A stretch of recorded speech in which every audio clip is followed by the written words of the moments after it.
Hello everybody, very warm welcome to my channel learning with Komal. तो आज हम अपने बजटरी कंट्रोल चैप्टर को कंटिन्यू करते हुए importance, process, advantages and limitations आज की वीडियो में कवर करेंगे। तो जैसे कि मैं आपको बता दूं, इससे पहले जो मैंने वीडियो अपलोड की थी वो बजटरी कंट्रोल पर ही थी। उसके इंट्रोडक्शन, मीनिंग, डेफिनेशन और ऑब्जेक्टिव्स के ऊपर थी और नेचर कैरेक्टरिस्टिक, ये सब मैंने उस वीडियो में कवर कर लिया था। आई होप आपने वो वाली वीडियो वॉच कर ली होगी। अगर नहीं करी है तो आप चैनल की प्लेलिस्ट ज़रूर विजिट कीजिए। वहाँ पे मैनेजमेंट अकाउंटिंग की एक सेपरेट प्लेलिस्ट मिल जाएगी, वहाँ पर आपको ये वीडियो मिल जाएगी। फिर भी कोई अगर परेशानी आती है तो आप मुझे कमेंट करें, मैं लिंक सेंड कर दूँगी। चैनल पर न्यू है तो मेरी आपसे एक हम्बल रिक्वेस्ट रहेगी, चैनल को सब्सक्राइब ज़रूर कर ले, बेल आइकन को ज़रूर प्रेस कर ले, क्योंकि ऐसी ही वीडियोज़ हम अपने चैनल पर लाते हैं जो आपके लिए काफ़ी ज़्यादा यूज़फुल होती हैं। और वीडियो को एक लाइक ज़रूर करें और अपने क्लास ग्रुप्स में ज़रूर शेयर करें वीडियो को, ताकि ज़्यादा से ज़्यादा स्टूडेंट्स तक वीडियो पहुँचे। चलिए फिर स्टार्ट करते हैं। सबसे पहले बात करेंगे इम्पोर्टेंस ऑफ बजटरी कंट्रोल। तो नंबर 1 पॉइंट है डिटर्मिनेशन ऑफ टारगेट्स, कि बजटरी कंट्रोल की बेसिकली इम्पोर्टेंस क्या है, क्या इसका महत्व है। तो नंबर 1 है डिटर्मिनेशन ऑफ टारगेट्स। तो budgetary control is helpful in establishing the short term and long term targets of the organisation.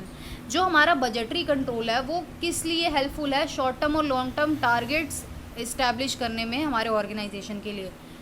Besides this, इसके अलावा the financial and physical targets भी आप इस्टेब्लिश कर सकते हो बजटरी कंट्रोल की हेल्प से। ऑलराइट, नाउ हम बात कर लेते हैं सेकेंड पॉइंट की, जो कि है डिटर्मिनेशन ऑफ पॉलिसीज। तो बजटरी कंट्रोल सिस्टम हेल्प करता है मैनेजमेंट की पॉलिसी डिटरमाइन करने में। ठीक है, पॉलिसी डिटरमाइन करने में कि क्या पॉलिसीज़ जो है वो मैनेजमेंट को अपनानी चाहिए और बनानी चाहिए। And it also provide complete information regarding production work. जो बजटरी कंट्रोल है वो, बजटरी कंट्रोल जो है सिस्टम जो है वो इन्फॉर्मेशन जो है प्रोवाइड कराता है रिगार्डिंग प्रोडक्शन वर्क के बारे में, जो भी हमारा प्रोडक्शन वर्क है उसके बारे में। If budgets are more reliable, अगर हमारे बजट जो है ज़्यादा रिलायबल होंगे, भरोसे लायक होंगे, then these policies will be more successful, तब ये पॉलिसीज़ जो है वो ज़्यादा सक्सेसफुल रहेंगी। थर्ड हमारा इंपॉर्टेंस का पॉइंट है हेल्पफुल इन प्लानिंग। तो the objectivity in planning is created through budgetary control, कि जो भी प्लानिंग है वो बजटरी कंट्रोल के थ्रू की जाती है। Because all the business activities are presented as figure in a budget, क्योंकि जितनी भी बिजनेस एक्टिविटीज़ हैं हमारी, लाइक प्रोडक्शन, सेल्स, परचेज, ये सब, तो ये आप कैसे प्रेजेंट करते हो? जो भी आपके बजट में फिगर्स होते हैं उनके द्वारा आप प्रेजेंट करते हो। तो all the plans of business are prepared considering the budget. जितने भी आप बिजनेस में प्लान बनाते हो ना, वो आप बजट को कंसीडर करके ही प्रिपेयर करते हो। In this way budgetary control is helpful in planning. Fourth point है clarification of objectives of business to earn more profit. अगर आपको ज़्यादा प्रॉफिट अर्न करना है तो objectives of the organisation must be clarified. Organisation के जो भी उद्देश्य हैं वो अच्छी तरीके से क्लैरिफाई किए जाने चाहिए, अच्छी तरह से स्पष्ट होने चाहिए। Through budgetary control, budgetary control के द्वारा the goals and objectives of the business can be known easily. Budgetary control के द्वारा आप बिजनेस के ऑब्जेक्टिव्स और गोल्स को आसानी से समझ सकते हो। तो ऑन दिस बेसिस, इस बेसिस पर शॉर्ट टर्म और लॉन्ग टर्म ऑब्जेक्टिव्स को भी आप डिटरमाइन कर सकते हो। परिणाम स्वरूप क्या होगा? ऑर्गेनाइजेशन हमारी हाई स्पीड में ग्रो करेगा। फिफ्थ पॉइंट है identification of the reasons of failures. तो बजटरी कंट्रोल हेल्प करता है, किस लिए, किस में हेल्प करता है? आइडेंटिफाइंग करने में, यानी कि पहचानने में। क्या पहचानने में? रीजंस ऑफ फेलियर्स, कि भाई ये फेल, जो हम किसी ऑर्गेनाइजेशन में कोई काम नहीं हो पाता है तो वो क्यों नहीं हुआ। ठीक है, रीज़न ऑफ फेलियर्स क्या है और वो कैसे? क्योंकि हमारा बजटरी कंट्रोल क्या करता है? कंपेयर करता है ना एक्चुअल आउटपुट को बजटरी आउटपुट से। तो इसके द्वारा आप आइडेंटिफाई कर सकते हो उन रीजंस को कि कहाँ हम चूक गए। Afterwards these reasons are analyse, उसके बाद ये रीजंस एनालाइज किए जाते हैं। इस प्रकार बजटरी कंट्रोल जो है वो हेल्प करता है नॉलेज प्रोवाइड करने में कि आपका कहाँ फेलियर आया, कहाँ पे आपसे गलती हुई, अगर हमारे बजटेड फिगर सेम नहीं आए एक्चुअल वाले। बात कर लेते हैं सिक्स पॉइंट की, जो कि है कम्युनिकेशन। तो with the help of budgetary control the employees clearly understand the policies and plans of the organisation, कि बजटरी कंट्रोल की मदद से एम्प्लॉयज जो है वो क्लियरली यानी कि साफ तौर पर वो समझ सकते हैं जो भी ऑर्गेनाइजेशन की पॉलिसीज़ और प्लान्स है उनको। फिर एम्प्लॉयज़ की क्या होगी इसमें हेल्प होगी ताकि वो एफिशिएंटली वर्क कर सके, सही ढंग से काम कर सके, ठीक है। तो 10 budgetary control help in providing the important information to the employees. इस प्रकार जो बजटरी कंट्रोल है वो हेल्प करता है इम्पोर्टेंट इन्फॉर्मेशन एम्प्लॉयज़ को प्रोवाइड कराने में। 7th हमारा इंपॉर्टेंस का पॉइंट है इकोनॉमिकल। तो budgetary control lead to the reduction in overheads, stability in employment. तो बजटरी कंट्रोल की मदद से ना, बेसिकली बजटरी कंट्रोल अगर सिस्टम आपके ऑर्गेनाइजेशन में है तो आपके ओवरहेड्स रिड्यूस होंगे और आपकी एम्प्लॉयमेंट में स्टेबिलिटी आएगी, यानी कि आपके एम्प्लॉयज़ आपको छोड़ के नहीं जाएंगे, आपके ऑर्गेनाइजेशन को स्टेबिलिटी रहेगी। ओवरहेड्स रिड्यूस होंगे, बेसिकली आपकी जो कॉस्ट है बेसिकली वो रिड्यूस होगी। तो the resources are use to their best. आपके जितने भी रिसोर्सेज हैं ऑर्गेनाइजेशन में उनको आप बेस्ट यूज़ कर सकते हो बजटरी कंट्रोल सिस्टम की हेल्प से। तो the profits can be increase by minimising the production cost. आपका प्रॉफिट तभी इंक्रीज होगा जब आपकी कॉस्ट मिनिमाइज होगी, राइट। तो the benefits derived by the enterprise will ultimately extend to industry, society and nation.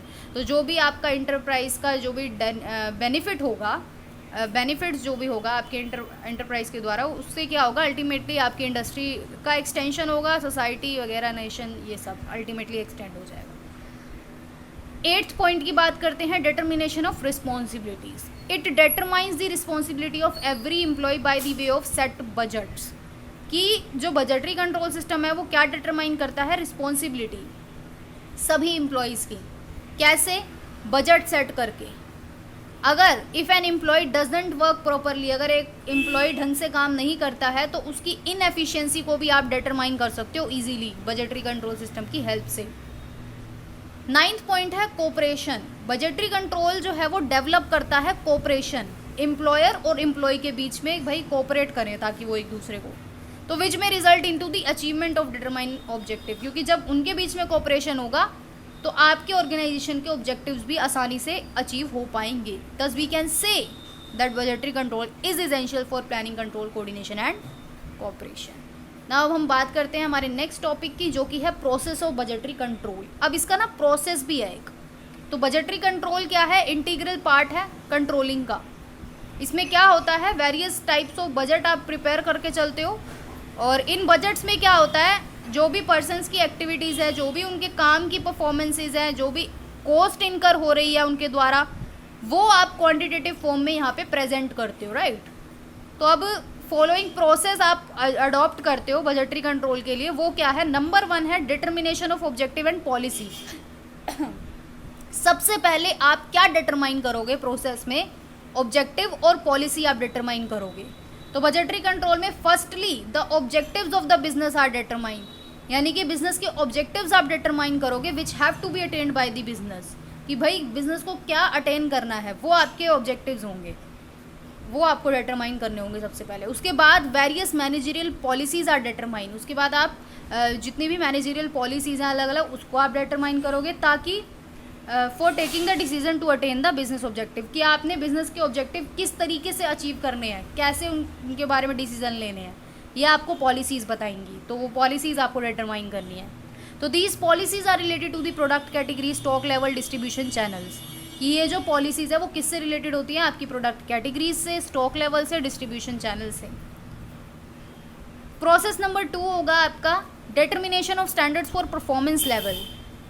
तो after determining the objective and policies, जब आपने ऑब्जेक्टिव्स एंड पॉलिसी डिटरमाइन कर ली तो मैनेजर क्या डिटरमाइन करेंगे, स्टैंडर्ड्स परफॉर्मेंस लेवल के, कि आपके परफॉर्मेंस लेवल का क्या स्टैंडर्ड रहा।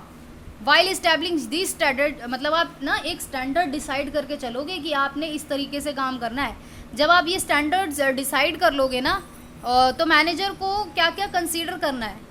जब मैनेजर ये स्टैंडर्ड डिसाइड कर रहा है तो मैनेजर को क्या क्या कंसीडर करके चलना चाहिए, बिजनेस के ऑब्जेक्टिव कंसीडर करके चलने चाहिए, ताकि स्टैंडर्ड्स में भी determine in according with the objective, ताकि हमारे जो स्टैंडर्ड हम प्रिपेयर कर रहे हैं ना वो हमारे ऑब्जेक्टिव के अकॉर्डिंग हो, जो भी हमारे बिजनेस के ऑब्जेक्टिव हैं उसके अकॉर्डिंग।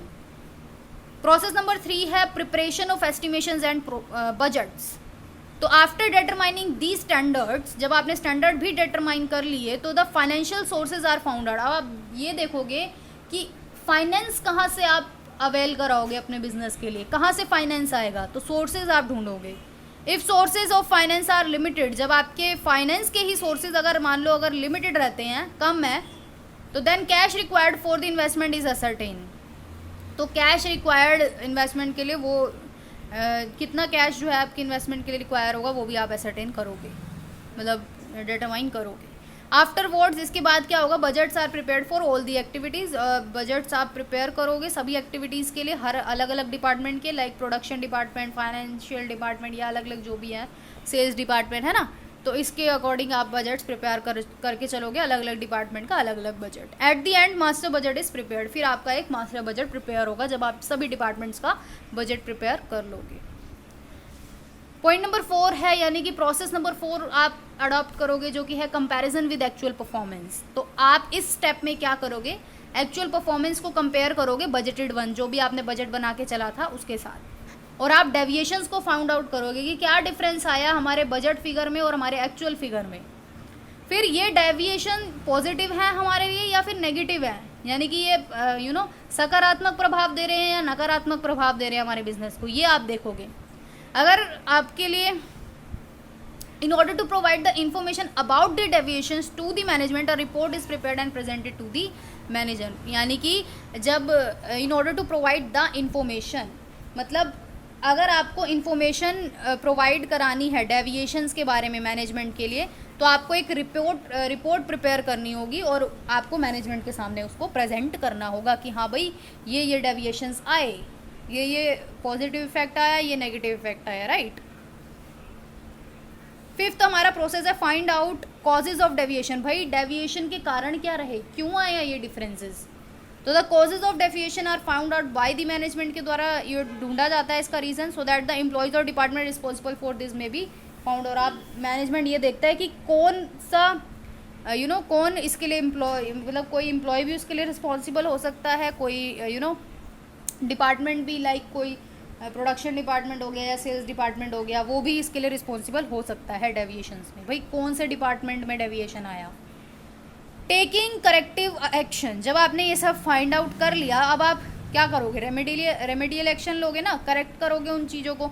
तो आफ्टर फाइंडिंग द एम्प्लॉई और डिपार्टमेंट रिस्पॉन्सिबल फॉर डेविएशन, अब आप देखोगे, पहले आप देखने के बाद कि हाँ भाई ये एम्प्लॉई या फिर ये डिपार्टमेंट अगर इस चीज़ के लिए रिस्पॉन्सिबल है, तो उसके बाद आप क्या करोगे? मैनेजमेंट क्या करेगा? करेक्टिव एक्शन लेगा, ताकि लिमिटेशन और इनएफिशिएंसीज ऑफ एम्प्लॉयज़ और डिपार्टमेंट में भी रिमूव, ताकि जो लिमिटेशंस है या फिर जो एम्प्लॉय की इनएफिशिएंसीज है वो आप रिमूव कर सको, ठीक है, उनको हटा सको। द ऑब्जेक्टिव्स ऑफ बिजनेस में बी अचीव, फिर इससे क्या होगा? आप अपने बिजनेस को के ऑब्जेक्टिव्स अचीव कर पाओगे। Generally managers adopt the measures for improvement on the basis of principle of exception. Generally manager क्या अडॉप्ट करते हैं इन चीज़ों को मेजर करने के लिए? Principle of exception. Point number 7 यानी कि प्रोसेस नंबर 7 की बात करें तो हमारा है revision of budgets and objectives. तो if the causes of deviations are beyond the control of manager, अगर कारण ही ऐसे हैं जो मैनेजर कंट्रोल ही नहीं कर सकता, देन बजट्स में भी रिवाइज, फिर बजट्स को रिवाइज करना होगा, उनमें सुधार लाना होगा, बजट्स को ही दोबारा से रिवाइज करना होगा, so as to make the actual comparison in the future, ताकि आप फ्यूचर में एक्चुअल फिगर्स के साथ अपने बजटेड फिगर को कंपेयर कर सको। इसके अलावा अगर हम बात करें तो if the objective of business have been decided so high, अगर आपके बिजनेस के ऑब्जेक्टिव आपने जो डिसाइड करे वो काफ़ी ज़्यादा हाई है, जो कि इम्पॉसिबल है आपके लिए अचीव करना, देन ऑब्जेक्टिव्स में ऑल्सो भी रिवाइज, तब आपको अपने ऑब्जेक्टिव्स को भी रिवाइज करना होगा और उनको मॉडिफाई करना होगा, उनको चेंज करना होगा, so that they may be achieved by the organisation. मतलब ऐसे ऑब्जेक्टिव्स बनाओ जो आप अचीव कर सकते हो, ऐसे मत बनाओ जो इम्पॉसिबल है आपके लिए, राइट। ये हमारा प्रोसेस था। बात कर लेते हैं एडवांटेजेस की। तो एडवांटेजेस में नंबर 1 पॉइंट है अटेनमेंट ऑफ डेफिनेट ऑब्जेक्टिव्स। तो डेफिनेट यानी कि आपने एक ऑब्जेक्टिव अपना डेफिनेट तैयार कर लिया है कि हाँ मुझे ये अचीव करना है अपने ऑर्गेनाइजेशन के लिए, ठीक है। तो डेफिनेट ऑब्जेक्टिव्स को आप डिटरमाइन करते हो अलग अलग डिपार्टमेंट्स के लिए, और बजटरी कंट्रोल टेक्निक्स भी आपकी स्पेसिफाई होती हैं। The expenditure that each departmental manager can make और हिज रिस्पेक्टिव डिपार्टमेंट, की हाँ भाई जो डिपार्टमेंटल का मैनेजर होगा, जो भी डिपार्टमेंट अपने अपने डिपार्टमेंट का जो मैनेजर होगा, कि वो इतना एक्सपेंडिचर कर सकता है, इतना खर्चा कर सकता है, और उनकी इनकम भी डिटरमाइन करते हो, ताकि एम्प्लॉयज़ ऑफ ईच डिपार्टमेंट में do their work with proper efficiency, ताकि हर डिपार्टमेंट का एम्प्लॉय ढंग से काम कर सके एफिशिएंसी से, और ताकि डिपार्टमेंट के या फिर ऑर्गेनाइजेशन के ऑब्जेक्टिव्स एम्स जो है वो अचीव किए जा सकें। पॉइंट नंबर 2 यानी कि एडवांटेज नंबर 2 है मैक्सिमम प्रॉफिट। तो one of the main aim of budgetary control is to maximise the profit. ये बजटरी का कंट्रोल का जो मेन एम होता है एक, वो ये भी होता है प्रॉफिट्स को मैक्सिमाइज करना, ठीक है। एक प्रॉपर प्लानिंग और कोऑर्डिनेशन इसमें रिक्वायर्ड होता है। With the help of budgetary control a proper planning and control over various expenditure and income can be established. आपको एक प्रॉपर प्लानिंग करके चलनी पड़ती है, तभी आप अपना मैक्सिमम कर सकते हो प्रॉफिट। एडवांटेज नंबर 3 है clarification of authorities and responsibilities. तो यहाँ पे बोला गया है with the help of this technique, budgetary control system की हेल्प से एवरी एम्प्लॉय हैज़ क्लैरिटी। हर एम्प्लॉय के पास जो है क्लैरिटी होती है अपने वर्क एरिया के बारे में और अपने वेरियस लिमिट्स के बारे में। So an employee performs his job at his best, ताकि और फिर इससे क्या होता है एम्प्लॉय जो है वो अपना बेस्ट परफॉर्म करता है। Because if work doesn't match with the standard, क्योंकि अगर उसका काम स्टैंडर्ड्स के साथ मैच नहीं करा then he will be responsible for that, क्योंकि फिर वो एम्प्लॉय उसके लिए रिस्पॉन्सिबल होगा। So there is a proper use of authority, तो इसीलिए यहाँ पे अथॉरिटी का प्रॉपर यूज़ किया जाता है। एडवांटेज नंबर 4 की बात करें तो control over cost of production. तो बजटरी कंट्रोल टेक्निक की हेल्प से it is very easy to control the cost of production. ये काफ़ी इजी है कॉस्ट ऑफ प्रोडक्शन को कंट्रोल करना, क्योंकि because of the standards already establish, क्योंकि आपने स्टैंडर्ड्स पहले से ही इस्टेब्लिश कर लिए। क्योंकि अभी हमने प्रोसेस में पढ़ा था ना, स्टैंडर्ड्स हम डिसाइड करके चलते हैं, सेकेंड नंबर वाला प्रोसेस वही था। तो wastage is avoided as far as possible, wastage को आप अवॉइड कर सकते हो। And expenditure is done according to the pre planned budget, आप एक्सपेंडिचर भी प्री प्लान्ड बजट के अकॉर्डिंग करते हो, जो भी आपने पहले से प्लान किया है। So there is always a reduction in the cost of product, इसलिए हमेशा जो है कॉस्ट ऑफ प्रोडक्ट में रिडक्शन आता है। फिफ्थ हमारा एडवांटेज का पॉइंट है कोऑर्डिनेशन इन बिजनेस एक्टिविटीज़। तो बजटरी कंट्रोल हेल्प करता है कोऑर्डिनेशन डेवलपिंग में और फोर्सेस में। Various employees to think as a group, उनको बताता है एम्प्लॉयज़ को कि आप एक ग्रुप की तरह सोचो, आप इंडिविजुअल मत सोचो, आप एक ग्रुप की तरह सोचो। All department work in a well coordinated way to achieve the plan. सभी डिपार्टमेंट जो है वो ढंग से अच्छे से तरीके से काम करते हैं, कोऑर्डिनेटेड वे में काम करते हैं, ताकि प्लान्स को अचीव किया जा सके। इंडस्ट्रियल स्टेबिलिटी के बारे में क्या बोला गया है? Under budgetary control, budgetary control में क्या होता है? Quantity of production, quality of production and sale related works are pre determined, कि आपकी क्वांटिटी प्रोडक्शन की, आपकी क्वालिटी, आपकी सेल रिलेटेड वर्क्स भी आप प्री डिटरमाइन करके चलते हो। और all these pre determined plans are applied to various departments, और ये सभी प्री डिटरमाइंड प्लान्स को आप अप्लाई करते हो सभी डिपार्टमेंट्स में, which increase the industrial stability, जिससे कि आपकी इंडस्ट्रियल स्टेबिलिटी जो है वो बढ़ती है। पॉइंट नंबर 7 की बात करें, यानी कि जो कि है हमारा मोटिवेशन। तो with the help of budgetary control method strength and weaknesses of various employees are found, कि बजटरी कंट्रोल मेथड की हेल्प से जो भी स्ट्रेंथ्स हैं, जो भी वीकनेसेस हैं हमारे एम्प्लॉयज़ की, वो आप पता लगा पाते हो। वो कैसे पता लगा पाओगे? क्योंकि आप उनकी परफॉर्मेंसेस देखोगे उनके वर्क की। अगर वो स्टैंडर्ड के अकॉर्डिंग काम कर रहे हैं तो यानी कि उनकी परफॉर्मेंस सही है, नहीं कर रहे इट मीन्स कि उनकी वीकनेसेस है कुछ। तो they are motivated to achieve the pre determined goal, फिर उनको मोटिवेट किया जाता है ताकि वो गोल्स को अचीव कर सकें सफिशिएंट मैनर में और प्रॉपर रिसोर्सेज का यूटिलाइज कर सके। नाउ हम थर्ड 3 पॉइंट्स हमारे बचे हैं जो कि हैं एडवांटेजेस के ही। नंबर 8 हमारा है फोरकास्टिंग ऑफ फाइनेंशियल नीड्स। तो with the help of budgetary control technique financial needs of an organisation can be easily known, कि बजटरी कंट्रोल टेक्निक की हेल्प से हमारे ऑर्गेनाइजेशन की जो भी फाइनेंशियल नीड्स हैं उसको आप आसानी से जान सकते हो कि हमारे ऑर्गेनाइजेशन में कितने पैसों की ज़रूरत है, कितनी फाइनेंशियल नीड्स है हमारे ऑर्गेनाइजेशन की। This method is based on forecasting, ये जो मेथड है आप फोरकास्ट करके चलते हो, आप पहले से ही फोरकास्ट करते हो। So need of finance and way to make the needed finance available are known under this technique. जो भी हमारे फाइनेंस की नीड है या फिर जो भी नीडेड फाइनेंस है उसकी आप तैयारी करते हो कि हाँ भाई कहाँ से इसको हम अवेल करा पाएंगे। पॉइंट नंबर 9 आता है हमारा हेल्पफुल इन स्टैंडर्ड कॉस्टिंग। तो the use of various standards that is making of various pre determined plans regarding various activities and financial matter help in adoption of standard costing technique. कि आप अलग अलग standards का use करते हो, जैसे कि प्री डिटरमाइंड प्लान आपने किया, प्लान बनाए जो भी हमारी बिजनेस की एक्टिविटीज़ हैं और जितने भी हमारे फाइनेंशियल मैटर हैं जो हमें अडॉप्ट करके चलने पड़ते हैं, तो वो एक तरीके से क्या है, स्टैंडर्ड कॉस्टिंग टेक्निक आप अपना रहे हो। स्टैंडर्ड कॉस्टिंग टेक्निक में बेसिकली क्या होता था, हम स्टैंडर्ड डिसाइड करके चलते थे ना। आपने पढ़ा होगा स्टैंडर्ड कॉस्टिंग, नहीं पढ़ा है तो आप वीडियो देख सकते हो, बनी हुई है स्पेशली एक स्टैंडर्ड कॉस्टिंग टेक्निक के ऊपर वीडियो। तो उसमें यही था कि स्टैंडर्ड्स आप डिसाइड करके चलते हो पहले से ही, और फिर आप उनको एक्चुअल फिगर्स के साथ कंपेयर करते हो। तो यहाँ पर यही बोला गया है कि स्टैंडर्ड कॉस्टिंग में ये हेल्प करता है budgetary control system. Point number 10 है एडवांटेज का determination of weaknesses of organisation. देखो, जब आपका एक्चुअल परफॉर्मेंस और बजटेड फिगर मैच नहीं करेगा, डेविएशंस पाए जाएंगे, तो ऑब्वियसली ऑर्गेनाइजेशन में कुछ ना कुछ वीकनेस आप डिटरमाइन करोगे ना, तभी तो ये सब हो रहा है। With the help of budgetary control technique actual work is matched with the budgeted work, है ना। तो यही सब जो मैंने बोला वही है यहाँ पे। तो आप फिर करेक्टिव एक्शंस लोगे। अब बात कर लेते हैं, लास्ट हमारा टॉपिक है जो कि है लिमिटेशंस का। फटाफट से इसको रिवाइज करेंगे। पहला है प्रॉब्लम ऑफ कोऑपरेशन। तो the success of budgetary control system depend upon the cooperation. कि हमारे बजटरी कंट्रोल सिस्टम की सक्सेस किस पे डिपेंड करती है, कोऑपरेशन पर, कोऑर्डिनेशन पर। कितना आप कोऑपरेट करके चल रहे हो, कितना आप कोऑर्डिनेट करके चल रहे हो वेरियस लेवल्स पर मैनेजमेंट के।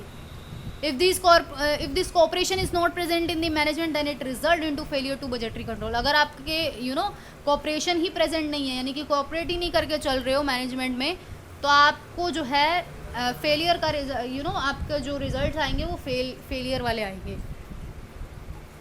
बेस्ड ऑन एस्टिमेट्स, तो budgets are based on estimate. Budgets जो है एस्टिमेट्स पर बेस्ड होते हैं, आप अनुमान लगाते हो, है ना। तो अनुमान पे आपके बजट बेस करता है। And it is difficult to match them with the actual performance because of changes in present condition. और ये बहुत ज़्यादा डिफ़िकल्ट है एक्चुअल परफॉर्मेंस के साथ आप अपने बजट फिगर को मैच करो, क्योंकि प्रेजेंट कंडीशंस जो है वो चेंज होती ही रहती हैं। That's why it is difficult, ये इसकी लिमिटेशन है। पॉइंट नंबर 3 है लिमिटेशन का एनकरेजमेंट टू डिक्टेटरशिप। तो इन बजटरी कंट्रोल में क्या होता है, expenses of every department are laid down and necessary control is enforced on over expense. कि बजटरी कंट्रोल में एक्सपेंसेस पहले से ही बता दिए जाते हैं हर डिपार्टमेंट को कि आप इतना एक्सपेंस कर सकते हो और आपको जो है अपने एक्सपेंसेस को कंट्रोल करके चलना पड़ेगा। Thus encouragement is given to dictatorship approach. एक तरीके से डिक्टेटरशिप अप्रोच को एनकरेज किया जाता है जो कि बेनिफिशियल नहीं होती। इफेक्ट ऑफ टाइम की बात करें तो the world is changing every day. जो हमारा वर्ल्ड है वो हर दिन चेंज हो रहा है। Like change in price, change in demand, change in government policy, इन सब में चेंज आ रहा है, लगातार कॉन्स्टेंटली चेंज आ रहा है। तो this changes create problem in achieving the budgetary target. अगर चेंज तो देखो आएगा ही, चेंज आएगा तो प्रॉब्लम्स भी क्रिएट होंगी बजटरी टारगेट्स को अचीव करने में। Only paper work in some organisation budgets are prepared in a formal में। कुछ ऑर्गेनाइजेशन में क्या होता है, सिर्फ एक फॉर्मली बजट प्रिपेयर करके रख दिया एक पेपर वर्क की तरह। Not in order to achieve the objective, मतलब आप बजट प्रिपेयर कर लो सिर्फ फॉर्मेलिटी के लिए, ना कि ऑब्जेक्टिव्स अचीव करने के लिए। तो दस these represent only a paper work. तो ये क्या दर्शाता है कि ये सिर्फ एक पेपर वर्क है। पॉइंट नंबर 6 की बात करें लिमिटेशन की, जो कि है इंटरनल डिस्प्यूट्स। तो each and every department wants more and more financial outlay. Her department यही चाहता है ना ऑर्गेनाइजेशन में, भाई मुझे ज़्यादा फाइनेंशियल आउटले मिले ताकि मैं ढंग से काम कर सकूं। तो which sometimes become a cause of dispute, जो हमेशा कभी कभी क्या होता है डिस्प्यूट का कारण बनता है डिपार्टमेंट्स के बीच में। Not a substitute to management. जो बजटरी कंट्रोल सिस्टम है वो मैनेजमेंट का सब्सटीट्यूट नहीं है। इट हेल्प्स द मैनेजमेंट, क्योंकि ये मैनेजमेंट की सिर्फ हेल्प करता है ऑब्जेक्टिव्स अचीव करने में ऑर्गेनाइजेशन के। It is not a substitute to management, ये मैनेजमेंट का सब्सटीट्यूट नहीं है। In fact its success depends upon the management that enforce the budgeting. यानी कि इसकी जो सक्सेस है, बजटरी कंट्रोल सिस्टम की सक्सेस है, वो मैनेजमेंट पर डिपेंड करती है। क्योंकि मैनेजमेंट ढंग से काम करेगा, मतलब बजटरी कंट्रोल सिस्टम के अकॉर्डिंग काम करेगा, तभी तो बजटरी कंट्रोल सिस्टम सक्सेसफुल हो पाएगा, राइट। प्रोहिबिटिव कॉस्ट, तो to apply and implement budgetary control system successfully, जब अगर आपको अप्लाई करना है या फिर बजटरी कंट्रोल को सिस्टम को इम्प्लीमेंट करना है सक्सेसफुली, तो आपको हैवी एक्सपेंडिचर की ज़रूरत पड़ती है, ज़्यादा एक्सपेंडिचर की ज़रूरत पड़ती है, जो कि आपके लिए कभी कभी यानी कि स्मॉल स्केल ऑर्गेनाइजेशन के लिए अफोर्डेबल नहीं होता। तो ये इसकी लिमिटेशन है। अब हमारे लास्ट 3 पॉइंट बचे हैं लिमिटेशन के, जो कि नंबर 1 9th है, not suitable for small concerns. जैसा कि अभी हमने पढ़ा कि स्मॉल कंसर्न्स के लिए बजटरी कंट्रोल सिस्टम जो है वो सूटेबल नहीं है, क्योंकि इसमें हाई कॉस्ट होती है, आपको इनकर करके चलनी पड़ती है। पॉइंट नंबर 10 की बात करें, डिफिकल्टी इन इम्प्लीमेंटेशन की। इम्प्लीमेंटेशन में क्या डिफिकल्टी आती है कि success of the organisation doesn't depend only on framing the budgets, कि एक ऑर्गेनाइजेशन की सक्सेस जो है वो बजट्स फ्रेम करने पर ही डिपेंड नहीं करती, which help in achieving more profit, लेकिन इम्प्लीमेंटेशन ऑफ द बजट भी आपके लिए बहुत ज़रूरी है। आपको उसको इम्प्लीमेंट भी तो करना है ना, which it self depend upon the efficiency of the employees. और इम्प्लीमेंटेशन किस पे डिपेंड करता है, हमारे ऑर्गेनाइजेशन में मौजूद एम्प्लॉयज़ पर डिपेंड करता है, उनकी एफिशिएंसी पर डिपेंड करता है। वो ही अगर इनएफिशिएंट होगे तो आप जो है सक्सेसफुल नहीं हो पाओगे। नाउ अब हमारा लास्ट पॉइंट है, जो कि है not suitable in all situation, कि ये जो है सभी सिचुएशन के लिए अवेलेबल सूटेबल नहीं है। तो budget plans must be continuous, कि बजट प्लान जो है आपको लगातार बनाने चाहिए, और it must be possible to make changes in the prepared budget, और ये भी पॉसिबल होना चाहिए कि आप प्रिपेयर्ड बजट्स में चेंजेस ला सकें। If budgets are change according to situation, अगर आपके बजट्स जो है सिचुएशन के अकॉर्डिंग चेंज हो जाते हैं, तो these may be helpful in achieving the objectives of the organisation. तो ये ऑब्जेक्टिव्स के लिए अचीव करने के लिए ऑर्गेनाइजेशन के लिए हेल्पफुल होगा। लेकिन अगर ऐसा नहीं होता, अगर आप अपने बजट्स को चेंज नहीं कर सकते, तो it may not be beneficial for our organisation. तो अभी हमने हमारा सारा कवर कर लिया है टॉपिक। आई होप आज की वीडियो आपके लिए काफ़ी ज़्यादा हेल्पफुल रहेगी। शेयर ज़रूर करें अपने क्लास ग्रुप्स में, लाइक करना बिल्कुल ना भूलें, चैनल को सब्सक्राइब ज़रूर करें, कमेंट करके ज़रूर बताएं मुझे। Thank you so much.